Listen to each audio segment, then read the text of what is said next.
We've got some breaking news to get into that will affect the cost of GLP-1, specifically tirzepatide branded. We're going to get into it. But before we do, hit that like, hit that bell, hit the subscribe button.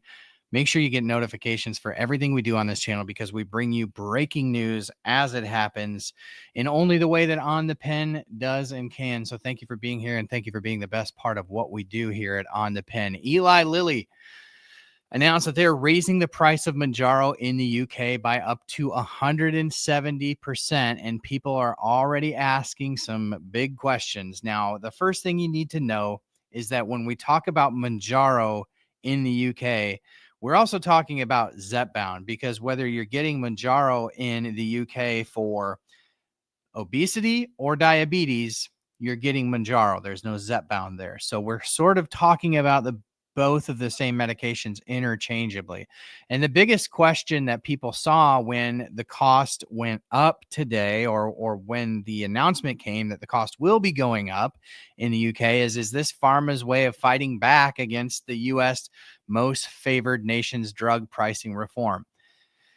The easy answer is not exactly, and we're going to get into it. But if you want a background about what's been going on with most favored nations, or want to know what most favored nations even is, I can't recommend enough that you type into your browser the word obesity news. So obesity.news is going to take you to our Substack, which gives you all of the breaking news about GLP-1 medications, obesity medications, and everything. And we've covered this extensively. So just use the search bar and type in most favored nation.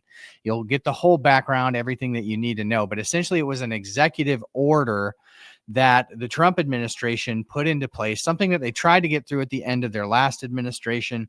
But there was no framework within the law to work most favored nations. After the Biden administration and the passage of a piece of legislation called the Inflation Reduction Act, there was built into it a way for Medicare and Medicaid to arbitrate the cost of certain medications with drug companies. And so that gave a framework for this executive order, which is basically just a way that the executive branch wants a law carried out to actually make something happen with this.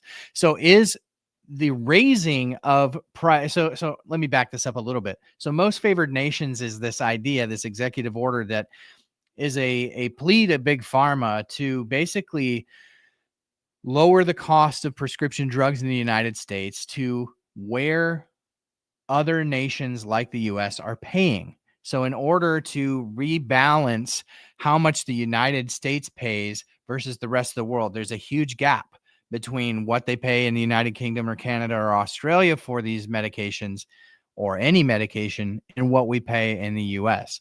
And so the most favored nations is just basically an executive order says the United States isn't going to pay more than other countries. Now, is Pharma raising the price in the UK as a way to get around this? No. Despite the headlines that you're reading, and despite what you're reading in a lot of comments and forums, this is the way it was designed, right? So most favored nations doesn't have any force behind it to make big pharma do this. It doesn't come with some ironclad penalty or airtight enforcement to make pharmaceutical companies comply. So what it does in reality is it relies on big pharma coming to the table voluntarily to participate in this global pricing reset for prescription drugs.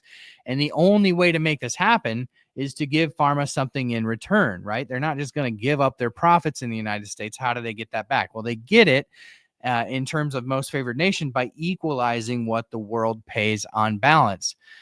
So this wasn't just something that showed up in the United Kingdom today. If we take a look at the numbers, and these numbers are out there everywhere, Reuters, Seeking Alpha, a lot of other places. So in September, Lilly announced that they will increase the list price of Mounjaro in the United Kingdom to 330 euros per month for the highest doses. Now, they have tiered pricing for their drugs. So the higher the dose you're on, the more that you pay. So it's not an apples to apples with the US. They're expecting increases of 45 to 138% for the lower dosed strengths of the drug. Lilly says that NHS patients won't be affected for now because these prices were long ago arbitrated. But this wasn't a slip. It was a move made with intention. They told the Financial Times that these changes reflect pricing inconsistencies compared to the rest of the world and other developed countries. So the translation is that the UK was underpaying, and now that matters more because the US is putting pressure on them. The thing about most favored nations is this was never a one-way street. The whole idea is to tie US drug prices to what other wealthy countries are paying. So if a medication's cheaper in France or South Korea, Canada, Americans should get that same deal. That's the heartbeat behind most favored nations. It sounds fair, but here's the reality. The Trump administration or any executive branch, any president can't force a global company to just play ball without bringing them to the table. And so the architects of most favored nations knew that. They knew that this wasn't a law. This wasn't legislation. This was an executive order. So they were going to have to get all parties to the table and agree to this. And so they invited Big Pharma to the table where the U.S. will pay less and other countries will pay a little more. That's the deal that they're working. So Lilly's move in the U.K. isn't in defiance of most favored nation or a way around it. It's actually cooperation under the terms that were built into the plan.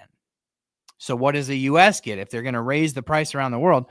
Well, they're up here, we're down here. The idea is they come down, or excuse me, we're way up here in price. They're way down here in price. The idea is that they come up a little, we come down, and then we meet in the middle. By raising global prices, pharma gets to protect its margins, so it doesn't just give up all the profits it was making in the United States. It balances it out. And by benchmarking those to new global prices, the U.S., that means patients living in the U.S., specifically starting with Medicare and Medicaid, will actually get some relief at the cash register. So this isn't some revolutionary law. It's not even traditional reform that we're used to seeing from Congress. It's actually a strategic reset by way of an executive order that will spread or aims to spread the cost more evenly across the borders. And instead of continuing to load the cost of innovation of these drugs on the shoulders of the American people alone, which is basically what's been happening. So will that all play out perfectly? There's no way that it does, but let's not just pretend that pharma just got caught doing something sneaky and just got caught finding their way around most favored nations. This is what most favored nations was designed to do from the beginning, to bring all the parties to the table. And this is what actual participation and bringing people together in the same room and coming to an agreement looks like. And of course, when you're doing something like that and you're trying to get reform done that way, everybody has to have a seat at the table. So what does this mean for patients? What does this ultimately mean for you and for me and for the millions of people that want these medications but can't afford them? Well, nothing changes day to day right now. This is the first step. You have to raise global prices to bring the cost in the U.S. down. We're still going to be fighting against savings cards, insurance companies that don't want to cover these medications and make you jump through prior authorization hoops. Shout out to my friends at getclaimable.com who are helping tons of people in the OTP community fight their prior authorizations. Getclaimable.com, use code OTP10 and save 10%. They'll help you to try to beat back against the insurance companies that aren't covering these medications. But even with these global price shifts, we're still waiting each month to make sure that we're going to get access to these medications. So ultimately, this should bring prices down, and especially when it comes to Medicare and Medicaid. And we already know that the administration's working on adding these medications potentially in a pilot program. But if they can get the cost down, maybe that timeline shifts. Hopefully that timeline shifts, because this is especially a big deal for patients living on Medicare and Medicaid. Ultimately, you would expect those prices to kind of trickle down throughout the rest of the healthcare world. But that's a big TBD. There's a lot of question marks.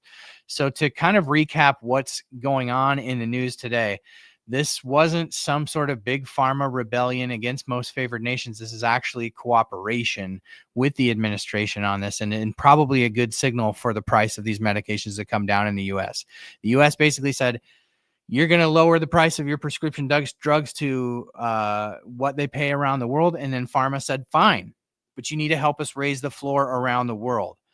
And now the rest of the world is starting to feel that ripple. So, I do feel bad for people who are used to these lower costs of the medications, but at the end of the world, the United States has been footing the bill for the development, especially when we're talking about GLP-1s. It's not about all drugs. Not all drugs are innovated here. Not all drugs are created with NIH funding. But here in the United States, GLPs and the breakthroughs therein were created in the United States.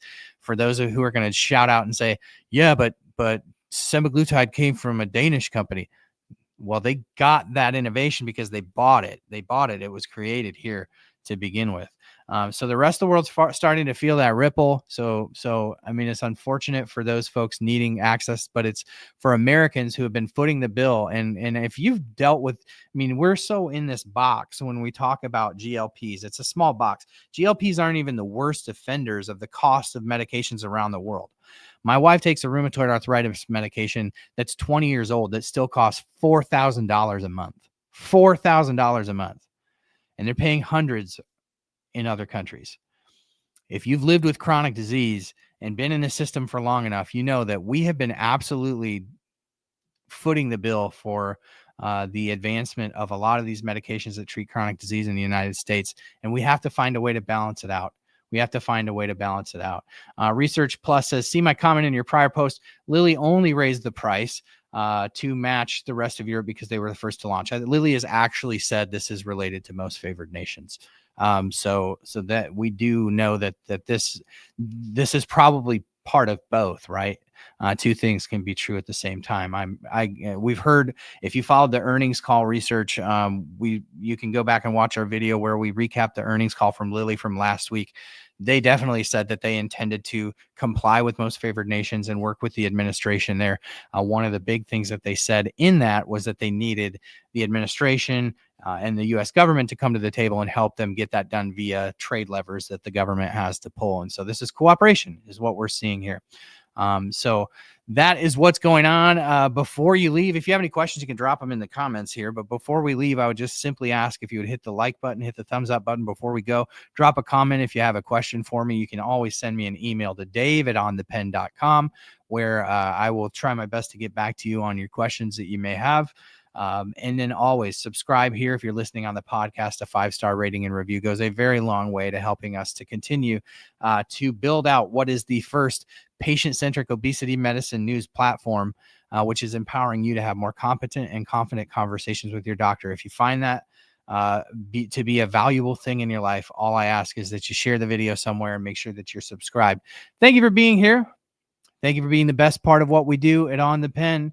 Couldn't, shouldn't, and wouldn't do it without you until the next one. Thank you very much for being here.